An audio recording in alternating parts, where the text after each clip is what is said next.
Felicity's Surprise, A Christmas Story. Chapter 1, An Invitation to the Palace. Felicity ran along the frozen path as if she were running toward Christmas. Then quick! She turned sideways and slid, slick as a fish, across a smooth stretch of ice. "Try sliding!" she called back to her sister Nan. "It's fast! I'm going to do it again." Nan grinned but shook her head. "We shouldn't slide, Lissy. It isn't proper," she said. "And anyway, you know we promised Mother we wouldn't play. We said we'd come straight home after we cut enough holly to fill our baskets." "Very well," said Felicity cheerfully. She knew Nan was right, as usual. Besides, she had already spotted more clear patches of ice ahead. So she ran and slid, while Nan trotted along behind, carefully picking up the holly sprigs that fell out of Felicity's basket. "Mother! William!" called Felicity as she and Nan burst into the house. "Come see the holly we've cut. 'Tis ever so full of berries." Mrs. Merriman and little William hurried to greet the girls. "Look at all that holly," said William. "A lot and a lot." Mrs. Merriman smiled. "My two Christmas sprites," she said. "You have done a fine job. The holly is perfect. Now I can work Christmas magic on the house. But look at you. Your noses are as red and cold as the holly berries. Go sit yourselves by the fire. Lissy, take your shoes off first. Don't track that muddy slush into the parlor." She scooped up William with one arm and the two holly baskets with the other. "Later you can help me decorate. It will be a fine surprise for your father and Ben." Just then they heard polite knocking at the door. "Oh, Lissy," said Mrs. Merriman. "My hands are full. Do please answer the door."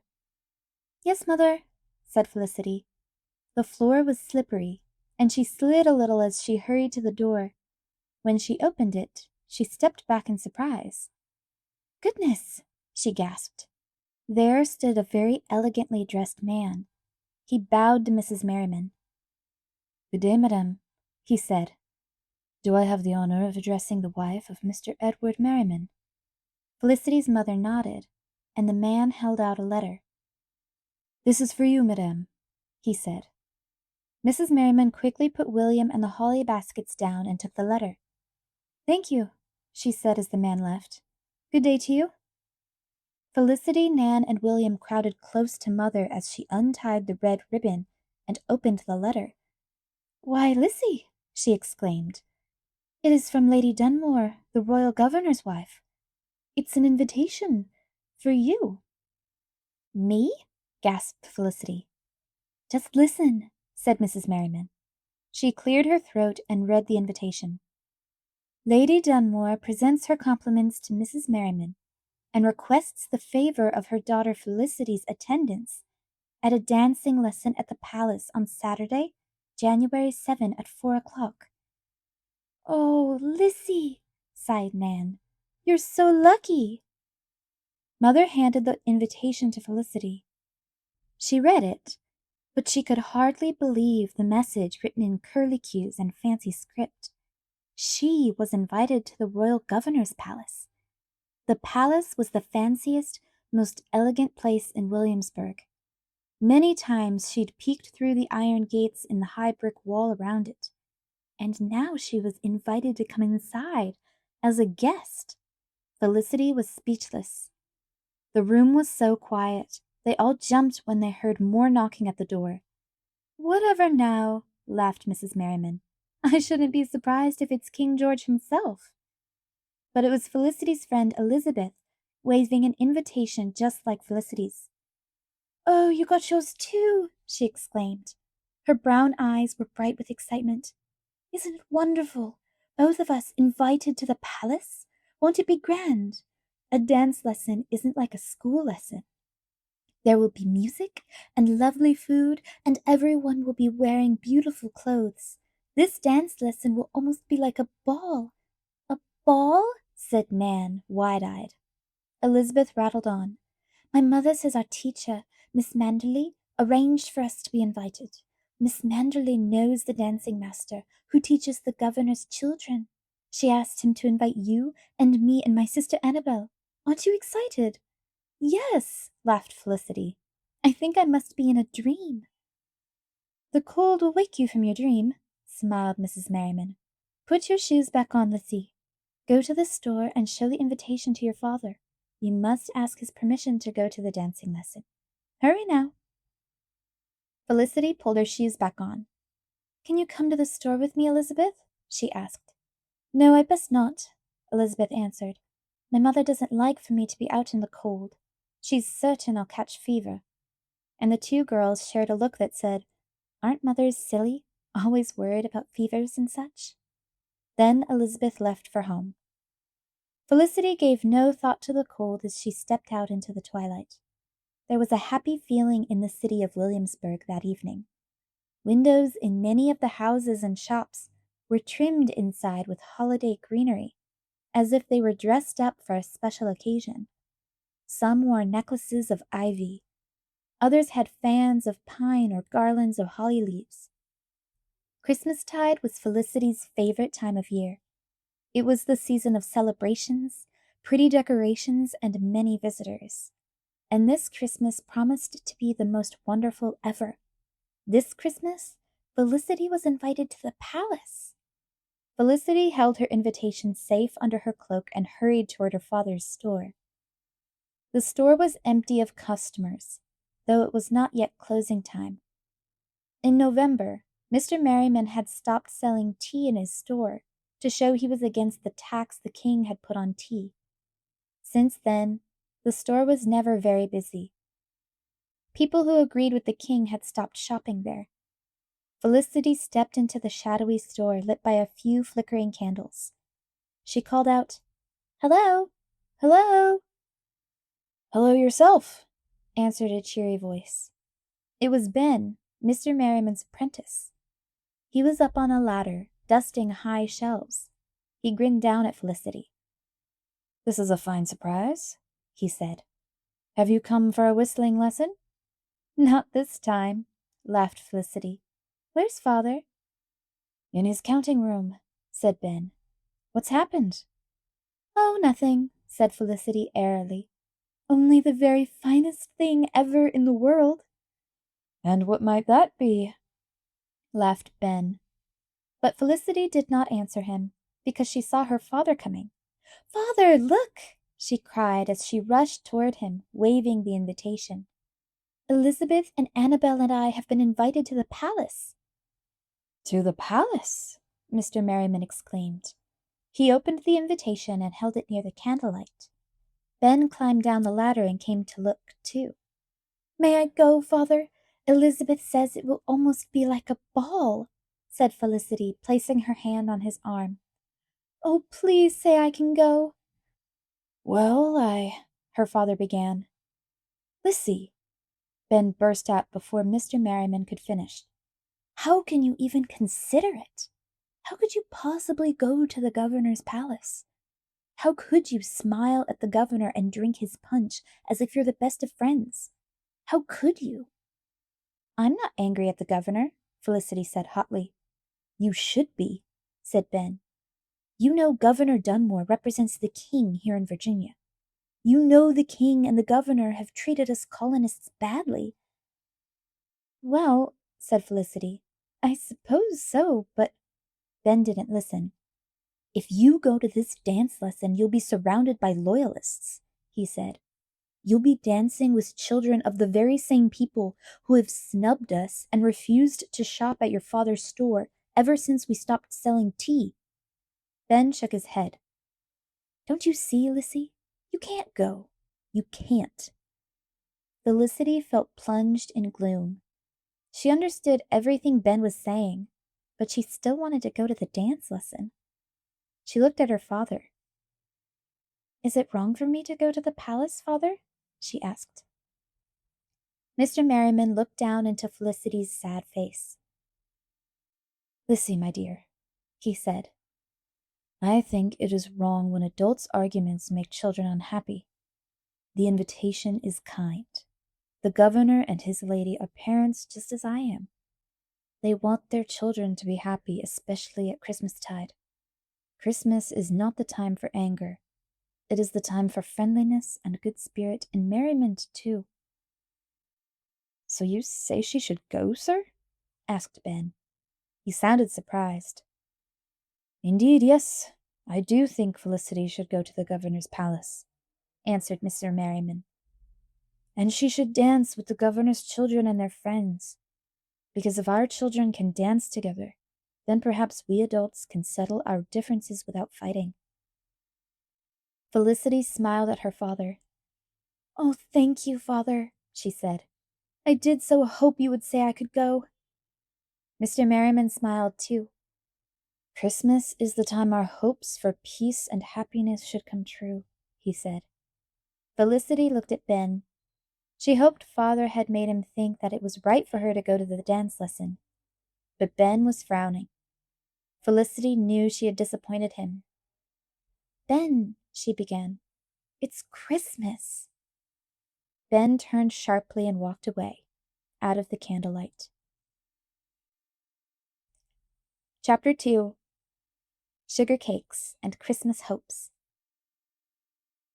Cheerful sunlight shone through the windows into the kitchen. Felicity and Elizabeth were having a merry, messy time baking Shrewsbury cakes.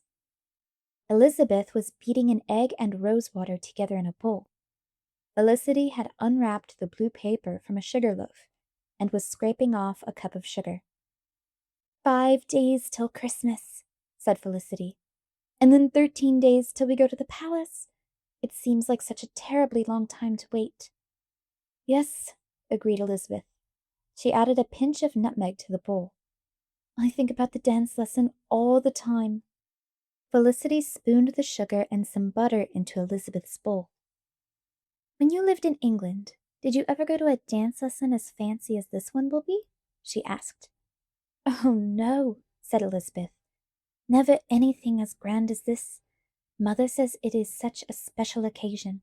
Annabel and I will ride to the palace in a carriage.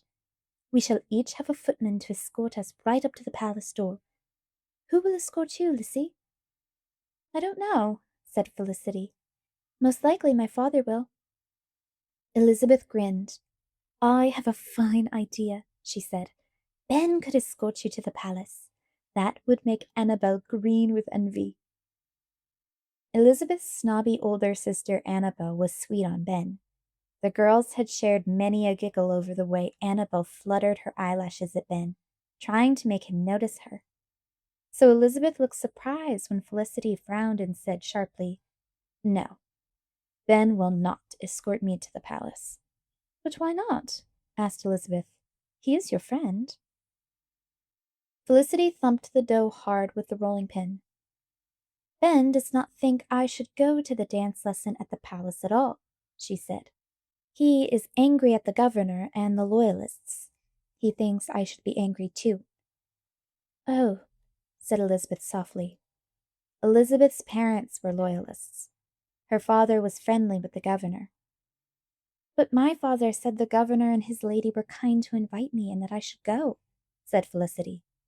He said Christmas is the time when our hopes for peace and happiness should come true. Well, that's a good thing, said Elizabeth. She sounded relieved. Because it would be terrible if you couldn't go. I wouldn't even like the dance lesson if you weren't there. Don't worry, said Felicity with a grin. I'll be there, I promise. She wiped her floury hands on her apron. Now then, she asked, which cake cutter do you want to use first? The star, the moon, the heart, or the clover? Oh, the star, said Elizabeth. I want to use the Christmas star first. That afternoon, Felicity brought a pretty basket of the Shrewsbury cakes she and Elizabeth had made to lessons at Miss Manderly's house. Such lovely cakes, said Miss Manderly. Thank you, Felicity. Elizabeth and I made them, said Felicity. We wanted to thank you for our invitations to the dance lesson. I never dreamed I would be invited to the palace. 'Tis a great honor. I'm glad you are pleased, said Miss Manderly. I know you young ladies will do honor to your parents into my instruction. Do you suppose we will be presented to the governor and Lady Dunmore? Asked Elizabeth. Will we be introduced to them? Perhaps, said Miss Manderley. Well, said Annabel in a snooty voice, if we are introduced, the governor and Lady Dunmore will know who Elizabeth and I are. They know our father. When they hear our last name, they will know we are from a family of loyalists. Governor and Lady Dunmore may know of my father too, thought Felicity. When they hear my last name, they will know I am not from a family of loyalists. Maybe they won't like me. She felt a little nervous. The governor and his lady will care more about your manners than your name, said Miss Manderley. We must practice making a curtsy, so that you will make a good impression if you are introduced. Miss Manderley had taught the girls to make a curtsy in order to show their respect when they met someone important. Now Felicity stood with Annabel and Elizabeth to practice. Miss Manderley reminded them of the movements. Stand with your back straight, said Miss Manderley as she watched them. Put one foot slightly in front of the other. Your head should be bowed and tilted to the side a bit. Eyes looking down, Annabel. 'Tis rude to stare boldly. Now sink down slowly, and say softly, my lord, my lady, and then rise. Quite good. But Felicity, don't sink so low. Then you will not wobble. You don't want to fall in a heap at the governor's feet. No, Miss Manderley, said Felicity. Oh, tittered Annabel. Can you imagine what an embarrassment it would be to fall? She looked at Felicity out of the corner of her eye. I have heard that the dance master is very strict, she prattled on. He struck 2 girls because they made mistakes in the dance, and once he scolded a young man sharply because his manner was not quite correct. That's enough, Annabel, said Miss Manderley. You will all dance beautifully, especially if you practice between now and the day of the dance lesson. She sat at the spinet. Let us begin our dance practice now, then none of you need worry.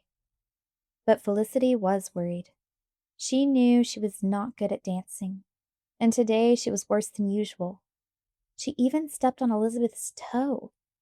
What if she should step on the toe of one of the governor's sons? Soon Felicity was so busy worrying, she lost track of the dance entirely. Elizabeth tried to help by whispering instructions to her. Point your toe, Elizabeth whispered. She counted the steps for Felicity in a soft voice. Step on 1, sink down on 2, step 3, 4, 5, sink down on 6. Now backwards. But Felicity was red-faced and fussed. She just couldn't get back in step. It seemed like hours before Miss Manderley said dance practice was over and they could all go. As they were walking home, Felicity said to Elizabeth, I was so excited about going to the palace, I forgot the invitation was for a dance lesson. If we were going to run races or ride horses, then I know I would do well. But I'm terrible at dancing. Silly old Annabel made you nervous today with all her talk about the strict old dance master, Elizabeth said calmly. You'll do fine at the palace. No, I won't, exclaimed Felicity. She turned to her friend. Oh, Elizabeth, she said desperately, I want to go to the dance lesson at the palace more than anything in the world, but the truth is I'm afraid. Afraid? Said Elizabeth. Why, Felicity, you're the bravest girl I know. Felicity shook her head. Not this time, she said. I'm afraid I will look like a fool. You will not look like a fool, said Elizabeth loyally. You will look beautiful. I can imagine it. You will make a curtsy perfectly. The governor and his lady will be charmed, and you will dance like a dream. Your gown will be all shiny in the candlelight, and your petticoats will swirl around you, and everyone will say, Who is that graceful and elegant young lady? Felicity grinned. When Elizabeth described the scene, she could almost see herself looking elegant at the palace. What are you going to wear? Asked Elizabeth. The question brought Felicity back to earth. Oh, she said, I hadn't thought about that. I'll wear my brown silk gown, I suppose. The one you wear to church every Sunday? Elizabeth asked. Yes, said Felicity. It's my best. Oh, yes, of course, said Elizabeth quickly. That gown always looks fine. You'll be comfortable too because it's not so awfully fancy, and you are used to wearing it because it is not new. Are you going to wear a new gown? Felicity asked. No, no, said Elizabeth. It's not new. Well, it is new to me. It is one of Annabel's old silk gowns. My mother is making a new stomacher for it, and trimming it with new lace. It sounds most elegant, said Felicity wistfully. Elizabeth shrugged, as if she wanted Felicity to think she did not care about clothes. My mother and Annabel say that Lady Dunmore is the most fashionable lady in all the colonies, she said. They are making a fuss about the gowns. I don't think clothes are so terribly important. That is what Elizabeth said, but Felicity could tell she did not really mean it. Felicity knew Elizabeth thought it was very important to wear a wonderful gown to the palace.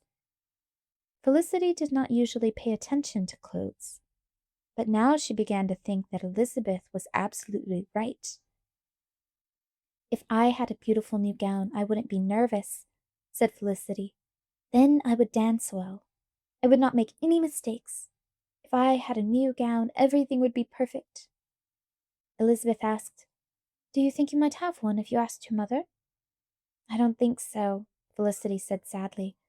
My mother is so busy just now getting ready for Christmas, and she and my father are worried about money. There hasn't been much business at the store of late. Oh, said Elizabeth. She was quiet. Then she said, Well, you might just ask. Remember what your father said about hopes coming true at Christmastide? Perhaps, said Felicity. Perhaps. Felicity thought asking for a new gown just now would be selfish, but she could not help hoping for one. Chapter 3 Tidings of Comfort and Joy. The next morning, Mrs. Merriman said, Felicity, come along with me. I'm going to the apothecary to get medicine for my cough. We can stop by the milliner on the way home. Perhaps we can find some trim or lace to spruce up your brown silk gown for the dance lesson at the palace. Would you fancy that? Yes, Mother, said Felicity. She tried to sound pleased, but she was thinking, even with new trim, I will still look like a little brown field mouse. Felicity trailed along with her mother from shop to shop. She was thinking so hard about asking for a new gown, she only half heard the apothecary and her mother chatting. Mrs. Merriman, said Mr. Galt, the apothecary, I am concerned about your cough. It should not linger for weeks as it has. I shall give you garlic syrup and some licorice lozenges, but you must rest. Thank you, Mr. Galt, said Mrs. Merriman. I'll have plenty of time to rest after Christmas. 'Tis such a happy, busy time just now. Mr. Galt shook his head. I fear your cough will turn into something more serious if you do not take care, he said. Mind, you wrap up well. 'Tis frightfully cold. Aye, said Mrs. Merriman. The cold cuts straight to my bones. She coughed as she turned to go. Come along, Lissy, she said. Good day, Mr. Galt. I wish you joy of the season. Felicity and her mother hurried to the milliner's shop. Usually, Felicity was not very interested in the pretty shop full of finery for ladies and gentlemen. Never before had Felicity paid attention to the feathers and fans, the flowery bonnets, fancy shoes, purses, laces, and trims. But today, Felicity studied the shelves. Perhaps there is something here that could make my old brown gown beautiful, she thought. Perhaps there is some magic here. And then Felicity saw the doll. The doll was standing on a shelf, holding a bouquet of tiny silk flowers. She had black painted hair and rosy pink cheeks, and an excited expression. Look at me, she seemed to say. Felicity stared. The doll's gown was made of blue silk. It was the bluest blue there ever was. Bluer than the sky, bluer than the sea, a blue so bright it lit up the shop. The neck and sleeves of the gown were trimmed with a frill of lace as white and delicate as snowflakes. It was the most beautiful gown Felicity had ever seen. Oh, if only I could go to the palace in a gown like that, thought Felicity. She was so lost in her daydream. She was surprised when she felt her mother's hand on her shoulder. Mother stared at the beautiful doll. She was caught by the doll's magic, too. Isn't her gown perfect? Sighed Felicity. Aye, said Mrs. Merriman. But you've surprised me, Felicity.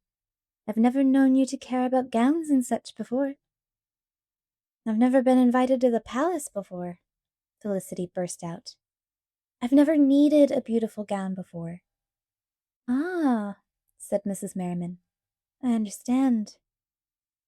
The milliner took the doll out of the case and handed it to Felicity with a smile.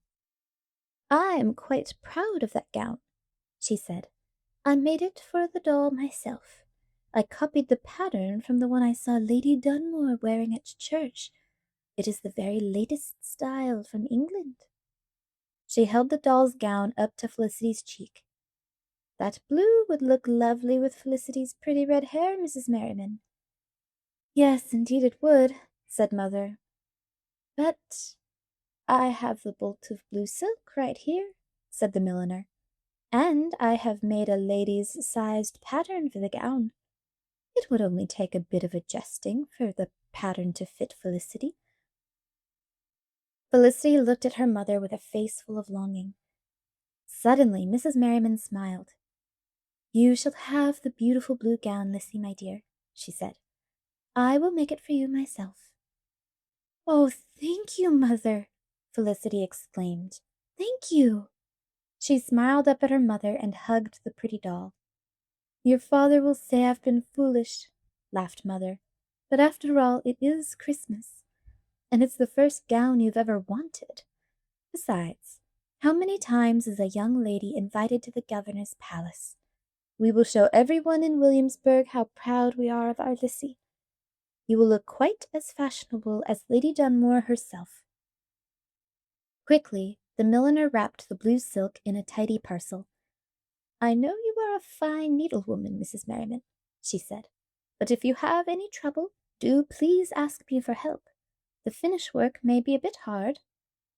Mrs. Merriman looked a little worried. Oh dear, she said. She tried to stifle a cough with her handkerchief. I'll help you, Mother, Felicity burst out. At least, I'll try. Mrs. Merriman handed Felicity the parcel. We will both try, she said, and the gown will be lovely. You wait and see. Felicity was so full of happiness she had no room for words. She held the precious parcel close to her chest and smiled at her mother. I am going to have the most wonderful gown in all the world, she thought, because I have the most wonderful mother in all the world.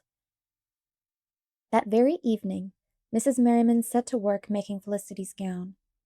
Felicity watched, biting her bottom lip with concern, as her mother cut the slippery blue silk into pieces. The pieces are such odd shapes, Mother, Felicity said nervously. Will they ever come together to make a gown? I do indeed hope so, Mrs. Merriman smiled, but she looked a little nervous too. It seemed like a miracle when she pinned the pieces together and Felicity could see sleeves, a waist, and a neckline taking shape. The next morning, Mrs. Merriman began sewing the pieces together. Felicity was very eager to help. She threaded the needle for her mother and handed her pins as she needed them. She and Nan stood behind Mother's chair watching her work. After a little while, Mother turned to them. Now, girls, she said, you are making me uncomfortable. Please don't peer over my shoulders and stare at every stitch I make. Then she smiled. Wouldn't you rather play with the ark? She asked. Yes, said the girls. Me too, said William. Very well then, said Mother. Felicity, you may bring it down. Felicity stood on a stool to lift the ark down from its high shelf. The ark was a special toy they brought out only at Christmastide. All three children loved to play with the wooden boat and the small painted animals that went inside. Now they sat at Mother's feet, happily lining the animals up in pairs. Every once in a while, Felicity would pop up to check her mother's progress. "Mother," she said, "must you sew so slowly? Couldn't you make bigger stitches? No one is going to see them." Mrs. Merriman sighed. "Lissy, you know what I always tell you. Haste makes waste. If you want the gown to be perfect, you must be patient." Patient. It was always hard for Felicity to be patient. It was especially hard now, with Christmas only 3 days away, and the dance lesson at the palace just 13 days after that. But as the next few days went by, Felicity tried very hard to be patient. She stood still for hours while her mother fitted the gown to her.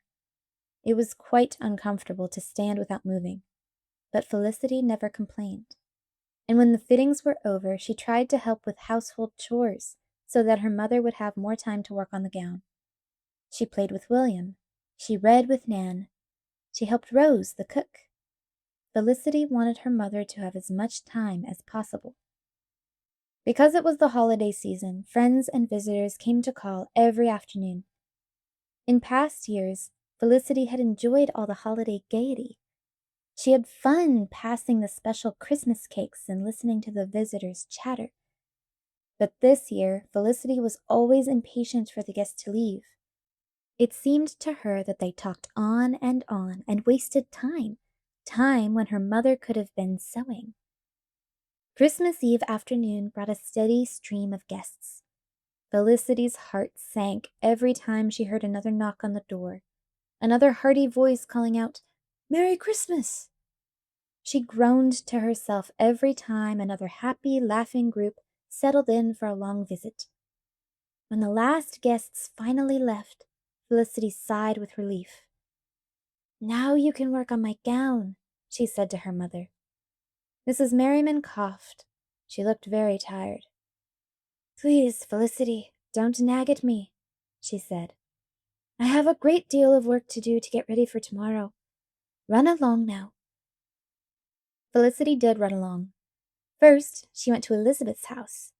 Then she and Elizabeth went to the milliner's shop to visit the pretty doll and study every detail of her beautiful gown. "Your gown will look like that soon," Elizabeth assured her. "I hope so," said Felicity. "Mother must still attach the sleeves and do the hem and add the lace trim, and your gown will be finished in time," said Elizabeth. "Don't worry." The milliner's doll looked as if she hadn't a worry in the world. She smiled at Felicity with a cheery smile, full of hope and bright expectations. Felicity felt happier when she looked at the doll. As soon as she got home, Felicity ran up the stairs. Carefully, she lifted the unfinished gown out of the clothes press. She held the waist of the gown to her own waist. The blue silk swished down around her feet. Huh! Someone snorted behind her. Felicity turned and saw Ben. "That fancy gown," he scoffed. "That's all you care about. You've become a selfish, foolish girl. You think only of dancing at the palace, in your finery, when you think at all. You don't know what's important any more. If your horse Penny came back now, you'd be too busy dreaming to care." "That's not true," cried Felicity. "I think it is," said Ben. He turned on his heel and left. Felicity could not sleep that night. She lay awake thinking about what Ben had said. Was she selfish and foolish? She knew she still loved Penny, the horse she had tamed and then had helped to run away. Couldn't she love dancing in gowns too? She heard some rustling downstairs. She crept out of her bedstead and down the stairs. Felicity saw her mother sitting at the table, working on the blue gown by the light of a single candle. "Mother," whispered Felicity, "why are you working on the gown now? The fire is dying, and it's dreadfully cold down here." Mrs. Merriman coughed a little bit and smiled a weary smile. "I didn't have time to sew today," she said. "I was busy with guests all afternoon. Then I had to finish decorating. Tomorrow is Christmas." Felicity looked around the dark parlor. She could see that her mother had decorated every window pane with a cheery sprig of holly. "The parlor looks beautiful, Mother," said Felicity. She hugged her mother. "You make everything beautiful." Mrs. Merriman smiled at Felicity as she folded the blue gown with care. "I love the greenery, too," she said. "It keeps my spirits up and helps me hold on to my hopes of spring." She bent to kiss Felicity's forehead. "And now to bed, Lizzie. Tomorrow will be a busy day." Christmas Day was full of exciting noises. Cannons roared and guns were fired to mark the special day. People called out merry greetings of the season as Felicity and her family walked to church. Felicity shivered with pleasure when organ music filled the church, and everyone's voices soared together as they sang the joyful songs. Felicity smiled to herself when the minister read the words of the Christmas story. "And the angel said unto them, Fear not, for behold, I bring good tidings of great joy, which shall be to all people." The words seemed to be meant especially for Felicity this Christmas. "There," she thought. "Father is right. Christmas is not a time for anger. It is a time of great joy for all people. The angel said so." There was certainly great joy back at the Merrimans' house when everyone sat down to dinner. Felicity's mother and Rose had prepared a tremendous Christmas feast. Mrs. Merriman sat at the head of the table, serving up steaming bowls of soup and making sure everyone's plate was full of venison, ham, and turkey. She herself cut Ben 3 pieces of mince pie. "Rest yourself, my dear," said her husband. "You've stuffed us all and barely taken a bite of the fine feast you and Rose made." But Mrs. Merriman just smiled and handed around a plate of dates and figs to finish off the glorious meal. Felicity went to bed full of food and full of happiness. She closed the red-checked curtains around her bedstead so that she would be cozy. She could hear the sweet sound of carolers singing outside beneath her window. "Oh, tidings of comfort and joy, comfort and joy. Oh, tidings of comfort and joy." Felicity decided there had never been a finer Christmas. As she snuggled under her counterpane and drifted off to sleep, she thought about the beautiful blue gown. "Now that Christmas is over," she said to herself, "Mother will have time to finish it." That was a thought of great comfort and joy. Chapter 4. Gloom and Shadows. When Felicity awoke the next morning, the house seemed too quiet, especially after the jolly noises of the day before. Breakfast was very odd because Mother was not there. "Mother is overtired," Father explained. "She wore herself out making Christmas merry for all of us. She needs to rest today, but she says she will be up and about tomorrow." The day passed slowly. A steady, stubborn rain fell. Felicity couldn't remember a time when Mother had stayed in bed all day like this.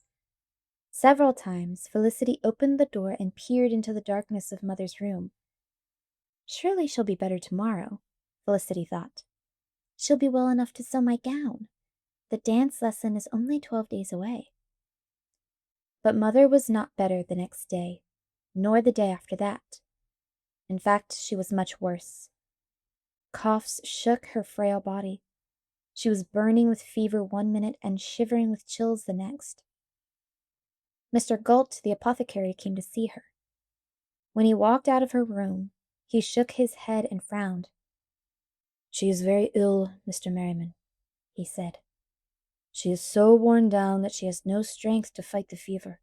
She is struggling to breathe. I am afraid it looks very bad." "What can we do?" asked Mr. Merriman. Felicity had never seen him so worried. Someone must be with her all the time, both day and night, said Mr. Galt. Keep the fire in her room bright and warm. If she wakes, try to give her water or broth. I will leave some medicine for you to give to her, too. But how long will she be this way?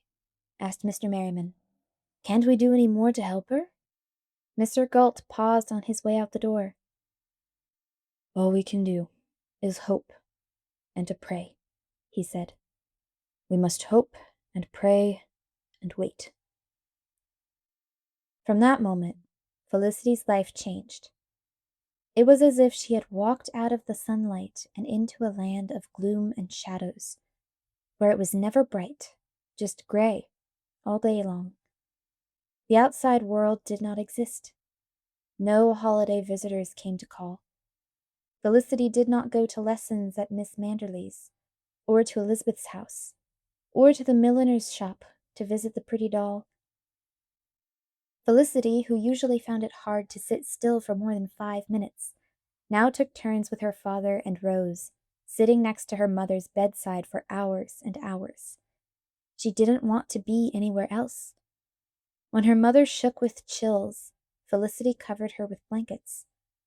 When her mother tossed and turned with fever, Felicity wiped her forehead with a cool cloth dipped in lavender scent. Sometimes her mother woke, but she was too weak to speak. Felicity held a soup plate of broth to her mother's lips and gave her spoonfuls of it. Most of the time, her mother slept a troubled, uncomfortable, restless sleep. The days between Christmas and New Year's Day blurred into one long twilight. When Felicity thought about the dance lesson at the palace and the beautiful blue gown, none of it seemed to matter.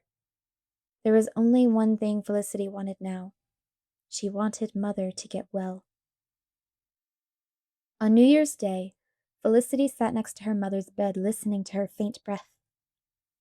"Happy New Year, Mother," she whispered.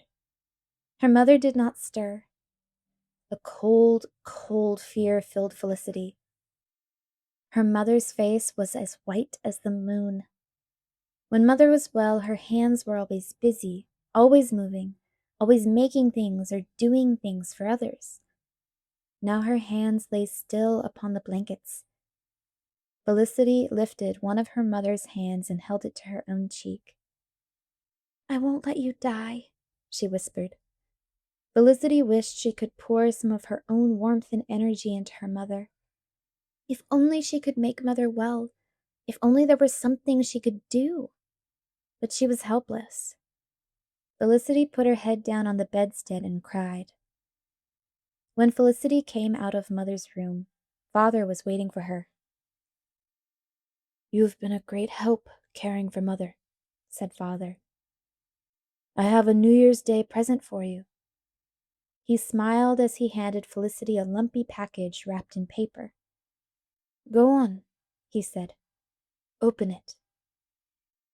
Felicity pulled the paper off and looked at her present. Her heart twisted.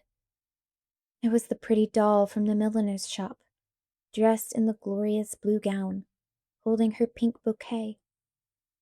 Seeing the doll made Felicity feel sad. It reminded her of all that she was missing. But Felicity knew her father meant well. He had given her the doll out of love. She could not bear to let her father know his present made her unhappy. So she smiled as brightly as she could and hugged her father. "Thank you, Father," she said. "It was very kind of you to get that doll for me. Thank you very much." Her father looked pleased. "Go along now and play with the doll for a while," he said. "I'll sit with Mother. You need a rest." "Thank you, Father," she said again. Felicity carried the doll up to her room. She sat on her bed and held the doll at arm's length. Its happy expression seemed empty-headed and foolish to Felicity now. "I was just as foolish as you," Felicity whispered to the doll. "I thought a lot of silly things were important before Mother was sick. I know better now." She touched the doll's cool, silky gown once, then gently hid the doll under her counterpane. She didn't want to see her any more. Felicity? Cried a familiar voice. It was Elizabeth. She rushed into the room. How are you? Oh, I have missed you. I do so hope your mother is better. Look, I've brought you a present. It's a blue silk cord to wear around your neck to the dance lesson at the palace. It will look fine with your gown. Felicity did not know what to say. She took the blue silk cord from Elizabeth with a sad smile. Why, Lizzie, said Elizabeth. What's the matter? I can't go to the dance lesson at the palace, Felicity said dully. My gown cannot be finished in time, and even if it were finished, I wouldn't go. Father needs help to take care of Mother. Besides, I couldn't possibly feel like dancing when Mother is so ill. Lizzie, Elizabeth said fiercely, you have to go. Your mother would want you to. I don't want to go any more, said Felicity. Elizabeth shook her head. You don't really mean that. Oh, I wish there was something I could do. No one can do anything, said Felicity. She pulled the doll out from under the counterpane. Elizabeth gasped. That's the doll from the milliner's shop. Aye, said Felicity. My father just gave her to me. I want you to take her. It makes me sad to look at her. It makes me feel foolish when I remember all the hopes I had. Elizabeth gazed at her friend. Her eyes were full of sorry understanding. At last she said slowly, Very well, Lizzie. I'll take the doll. I'll keep her for a while. But I won't let you forget your hopes. Remember what your father said? Christmas is the time for hopes to come true. I've only got one hope now, said Felicity, and that is that Mother will get well. As the long, sad days and nights of the next week passed, it seemed the rain would never stop. Water dripped off the roof and muddied the ground. Bare, rain-wet branches scratched their fingers against the windows. Felicity was glad the doll was gone. She didn't want to think about the dance lesson. She never went to look at her unfinished gown. She knew seeing it would only make her unhappy. Mother did not get better. When Felicity was not caring for Mother, she played with Nan and William. It was hard to keep them amused when they were trapped inside every day. But they all liked to play with the ark. They never tired of putting the animals in the ark 2 by 2. It feels just as if we have had rain for 40 days and 40 nights. Just as in Noah's story, Felicity said one day. Lizzie, said Nan, God told Noah to gather his family and save 2 of every animal. But what happened to the animals and the people Noah couldn't fit into his ark? Well, the earth was covered with water, answered Felicity. So I suppose they drowned. What's drowned? Asked William. It's when you're all covered with water and you can't breathe and so you die, said Nan. And when you die, that means you go away to heaven forever and never come back. Isn't that right, Lizzie? Yes, said Felicity. Is Mother going to die and go away forever and never come back? Asked William. No, said Felicity fiercely. She took William onto her lap to comfort him. No, she said again, more gently. Mother won't die. She will be well again. The rain will stop. All will be fine again, just as it was in Noah's story, remember? The rain finally stopped. Noah sent a bird out of the ark.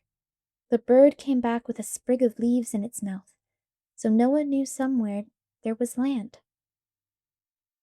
Felicity broke off a little holly leaf, off of one of the garlands her mother had made.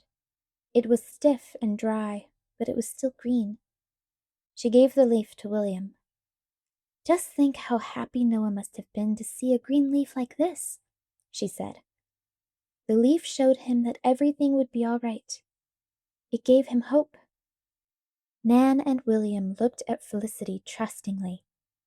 They need me to be brave, she thought. So she grinned. Put the leaf in our ark, William, she said. Then our Noah will be happy too. William lifted the roof of the ark and put the leaf inside. Felicity looked around the parlor. Most of the Christmas decorations were growing dry and brown. "I know what we should do," she said. "We must pull down all these dying decorations. We'll make new decorations that are fresh and green. That way, when Mother wakes up, the house will look cheery. We'll make some New Year's magic for Mother. Won't that be fine?" "Yes," said Nan and William, excited for the first time in a long while. "Good then," said Felicity. She pulled a brittle sprig of holly off of one of the windows and tossed it into the fire. "Let's begin." Chapter 5. The Season for Surprises. Felicity leaned forward so that the sleet would not sting her face. She'd had a long afternoon of errands and was scurrying home from her last stop at the apothecary shop with more medicine for her mother. She was buried so deep in her hood, she jumped when she heard a coachman call out, "Stand away, missy." She stepped back just in time. Muddy-legged horses trotted by, pulling a carriage through a puddle right in front of her. The wheels of the carriage splashed her petticoat with slush. The carriage hastened on, headed toward the palace. Suddenly, Felicity remembered. Today is January 7th, the day of the dance lesson at the palace. Felicity shivered. She headed home, cold and wet and miserable. Felicity hung up her cloak and slipped off her muddy shoes. Her father beckoned her into the parlor. "Come here, Felicity," he said softly. Felicity's heart thudded. "What is it, father?" she asked. "Is Mother all right?" Mr. Merriman smiled. "Come see for yourself," he said. Felicity looked behind him. "Mother!" she gasped. Mrs. Merriman was propped comfortably in a big chair next to the fire, cocooned in pillows and blankets. Nan, William, and Ben stood around her. She smiled and opened her arms to Felicity. Felicity ran to her mother and hugged her gently. "Oh, Mother," she said. "Oh, I'm so glad." Felicity wanted to stay in the circle of her mother's arms forever. "The fever is gone," said Father. "Her cough is still bad and she is very weak, but at last she is starting to get better." "I am indeed, thanks to you, Lizzie, my good nurse," said Mother. Her voice was hoarse but full of happiness. "You've taken good care of me. Father tells me that you've taken good care of William and Nan, too. Thank you, my dear girl." "We made new decorations for you, Mother," said Nan. "Lizzie did most of the work, but William and I helped, too." "The parlor looks beautiful," said Mrs. Merriman. "It makes me feel better, just to see all that lovely fresh greenery. What a nice surprise. You truly are my Christmas sprites." She smiled at Felicity. "Perhaps we could all have a cup of chocolate to celebrate." "Certainly, my dear," said Mr. Merriman. "I'll make the chocolate," said Felicity. "First you must go and change your clothes," said Mr. Merriman. "You are wet through to the skin. We mustn't have you fall sick. Go along now." Felicity hugged her mother once more, then turned and picked up a chamber stick to light her way up the stairs. "Mother is better, Mother is better," her heart sang. Felicity felt as if her dearest wish had come true. The cold fear that had haunted her melted away into happiness and relief. Mother is going to be all right. She really and truly will be all right. When Felicity reached the door of her room, she stopped stock still. She could not believe her eyes. The beautiful blue gown was spread out over her bed, glowing in the light of her candle. Every stitch was perfectly finished. Was it magic? Felicity touched it to be sure it was real. The blue silk was as smooth and soft as a sigh, but it was very real. How could this be? Felicity wondered. Who finished the gown? Then she noticed the pretty doll in its matching blue gown sitting upon her pillow. The doll's eyes were bright, and she looked even more cheery and pleased with herself than usual. "Elizabeth," gasped Felicity. Could she have done it? Oh, Elizabeth, thank you, Felicity thought. Carefully, Felicity lifted the gown in her arms and hurried downstairs to the parlor where her family and Ben were still gathered. Mother sat forward in her chair. Felicity, she gasped. You have your gown, your heavenly blue gown. Did you finish it? No, said Felicity. Elizabeth must have. Felicity held the gown against herself and swirled around. The blue silk glowed in the light of the fire and brightened the parlor.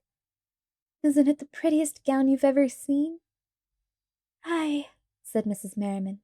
It is. Mr. Merriman smiled sadly. I'm so sorry you can't show off your gown as it deserves.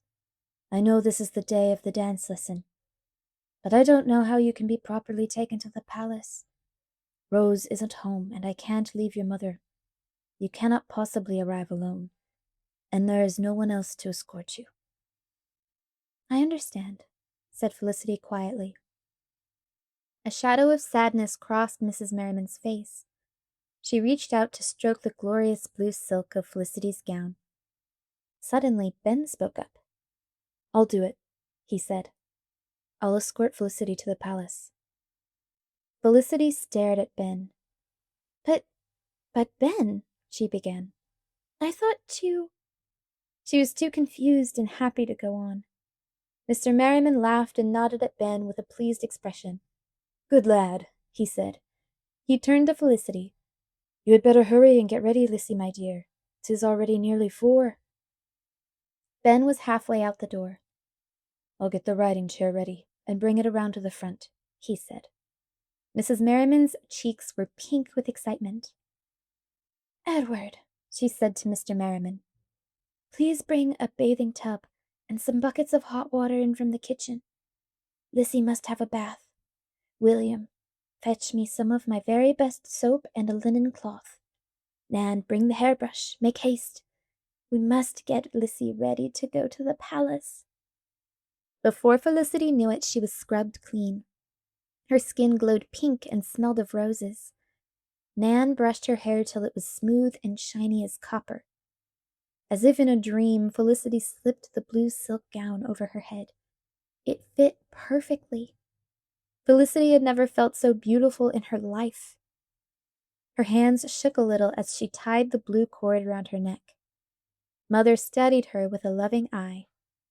Nan, she said, run and fetch one of my best pearl earrings from the case in my drawer. Nan hurried to her mother's room and was soon back with the earring. Mother fastened it to the blue silk cord around Felicity's neck. There, said Mother. There. She sank back into the pillows, looking pleased and proud. Now you look perfect. Off you go. Felicity gave her mother one last hug, then pulled on her cloak and rushed outside to meet Ben. It was still sleeting, and the roads were rutted and slippery. But Ben hurried old Bess along and pulled up to the palace gates in no time. Felicity held tight to Ben's hand as he helped her down from the riding chair. She felt rather small when she looked up at the tall iron gates in the wall around the palace. Tonight the gates were wide open. Inside them, a row of lanterns lit up the path to the palace doors. At the doors, Ben gave her hand a squeeze. Thank you, Ben, she whispered. Ben grinned and disappeared behind her. Felicity held her breath as she was shown into the palace entry hall by a footman. The entry hall was big and a little scary. The walls and even the ceiling were covered with fierce-looking swords, pistols, and muskets glinting in the candlelight. Another footman took her wet cloak. On wobbly legs, Felicity walked the length of the ballroom. A very elegant lady and gentleman stood at the far end under huge portraits of the king and queen. Felicity's heart thumped when she realized this must be Lord and Lady Dunmore. She sank into a blue cloud of silk as she made her curtsy. My lord, my lady, she murmured, just as she and Elizabeth had practiced so many times. I have the honor to be Miss Felicity Merriman. Miss Merriman, said Lady Dunmore. "How charming! We are so glad you have come to join the others. I believe they are about to begin the lesson." "Thank you," said Felicity as she rose. The ballroom was a dazzling blue. Felicity's eyes opened wide in amazement. She'd never seen such a huge room in all her life. It was lit with dozens of candles glittering in chandeliers. "Oh, if only Mother could see this," she thought. The room was full of young gentlemen dressed in bright silk breeches, and coats decorated with gold braid and rows of buttons. Young ladies blossomed like flowers, in brocades and taffetas, silks and velvets of every color. "But my gown is the loveliest," thought Felicity happily. Felicity looked around the room. At last she caught sight of Elizabeth and hurried toward her. But just as she reached her friend, the music began. Felicity found herself part of a set of dancers. Elizabeth beamed at her, but they had no chance to talk, for they were soon swept into the music and dancing. The dance master called out the dances. Felicity knew she had better pay attention. She did not want to make any mistakes. The beautiful blue gown worked its magic. As the dance lesson went on, Felicity felt more and more at ease. She did not trip or step on anyone's toes. In fact, she began to enjoy the dances. The blue gown seemed to help her swoop and swirl and stay light on her feet. "Why, dancing is fun," she thought with surprise. And when the dancing was over, the young ladies and gentlemen were invited to take refreshments in the supper room. Felicity had never seen such elegant food. There were towers of sweetmeats and sugared fruits. There were plates of cakes and tarts. Bowls of punch and platters of jellies crowded the long table. It all seemed too beautiful to eat, and Felicity was too excited to be hungry. Besides, she couldn't wait to talk to Elizabeth. "Elizabeth," she called. She hurried over to her friend through the throng of people. "You did it, didn't you?" She held out her skirts and twirled. "You finished my gown, but however did you do it?" Elizabeth smiled and smiled. "My mother did the hardest parts, but I helped her. Even Annabel helped," she said. "It looks beautiful, doesn't it?" Felicity smoothed the blue silk skirts and looked at Elizabeth. "How can I thank you and your mother and Annabel?" she said. "Oh, Elizabeth, you kept hoping even after I had given up. No one ever had a better friend than you." "You have another good friend," Elizabeth said with a grin. "Ben helped me. He sneaked the gown out of your house and then back in again." "Ben?" asked Felicity. "But he thought the gown was foolish. And he thought it was wrong for me to come to the palace. How did you change his mind?" Elizabeth shrugged happily. "I just asked him to help." "Did you ask Ben to escort me here tonight?" asked Felicity. "No," smiled Elizabeth, "but I'm very glad he did." "I am too," sighed Felicity happily. "I am too." When the dance lesson was over, the girls said their thank yous and their good nights. Felicity wrapped herself in her cloak as she stepped outside the palace. It was as if all the beauty from the ballroom had spilled out into the night. A fine, cool white powdering of snow had come silently, making the world sparkle. Now the clouds were clearing. For the first time in a long time, Felicity could look up at the stars. The moon lit the clouds from behind, so that they were outlined in silver. Ben was waiting for Felicity outside the palace gates. She climbed into the riding chair and sat next to him. They rode in silence for a while. Then Felicity said, "Ben, it was kind of you to help Elizabeth, and it was kind of you to escort me to the palace. What made you change your mind?" A wonderful smile lit up Ben's face. "You did," he said. "I watched you take care of your mother. I saw how you cheered Nan and William, even when all the things you had hoped for looked impossible. I began to think your father was right. Christmas is the time when our hopes for peace and happiness should come true. I wanted to help your hopes come true too." "Thank you, Ben," said Felicity. They rode home together, in the silvery night.